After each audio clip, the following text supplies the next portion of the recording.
Welcome to the first part of Super Mario Month, where we'll check out the games that not only made Nintendo a household name, but also saved the gaming industry from a huge crash. But first, a little history is in order. This isn't the first Mario game, it isn't even the first Mario game to have Luigi included in the series. In 1981, a game called Donkey Kong was introduced to the arcades and became a huge hit. Though it was Mario's first appearance, he originally was called Jumpman, and didn't get the name Mario until later on.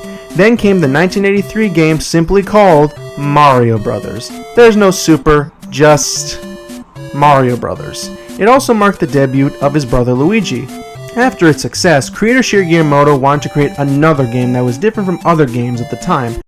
Something's coming up the plumbing, poor Luigi's in a bind. Giant turtles out to get him, creepy crabs are right behind. Fighter flies, cheaper shikes, they're all coming out the pipes. Mario, where are you? It's Atari Mario Brothers with Mario from Donkey Kong, his brother Luigi, and lots of crazy creatures.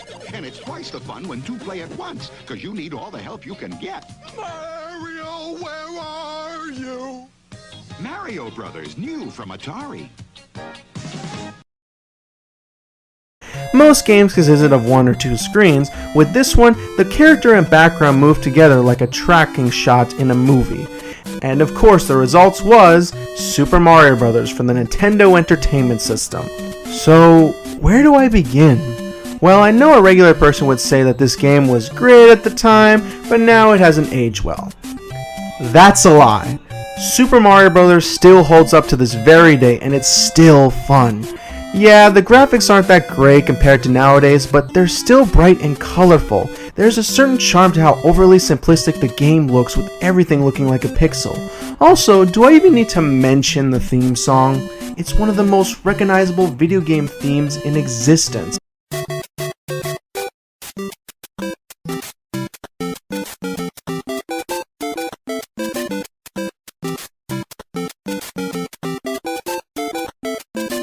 I don't think I've ever met a person who doesn't know the Mario theme. Everybody knows the premise. A plumber has to save a princess from some dragon named Bowser. How does he get there? Why, by stomping on everything with his sight with the help of some vegetables that you hated eating as a kid. Of course, at the end of each world, when you thought you saved the pretty damsel, you actually rescue some mushroom who no one cares about. Heck, they probably don't care seeing as they flip the bird at you. No, I'm not kidding about that part. The game is simple to play. Just get from point A to point B, jumping from platform to platform, eating a mushroom that makes Mario and Luigi bigger, and grabbing a fire flower that grants them the power to burn their enemies. What makes it interesting is that the game progressively gets more challenging the farther you reach the game. It does feel punishing after losing all your lives, you have to start back from the beginning, but that's the fun of it, learning from your mistakes in order to do better. The thing that also makes it cool is that the hidden secrets like the warp zones and unlimited one-up tricks, gamers have discovered this stuff over time and it's really fun. So of course, after the success of the first game, they had to make a sequel. The next installment in this oddball of a series is Super Mario Bros. 2, or Super Mario USA, which I like to call. The Super Mario Bros. 2 that Japan was basically a harder version of the original. As an alternative, the Super Mario Bros. 2 that we Americans got was actually a Famicom game called Doki Doki Panic, only it's skinned with Mario characters. It did feel like a Mario game in some parts, but only of the biggest difference is that the game has 4 characters to play as. Mario, Luigi, Princess Peach, and yes, even Toad. Each character has their own strengths. Luigi can be able to jump higher, Peach has the ability to float, and Toad being the fastest. There are also of course some other odd things placed in this game, like the main antagonist having to be a toad named Wart instead of Bowser, and enemies consisting of Spike Worms, Phantos, and Birdos.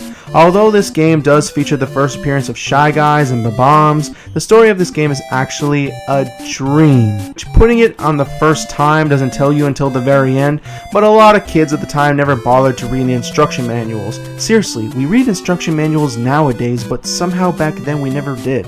I don't understand that. The game controls were different from the first game.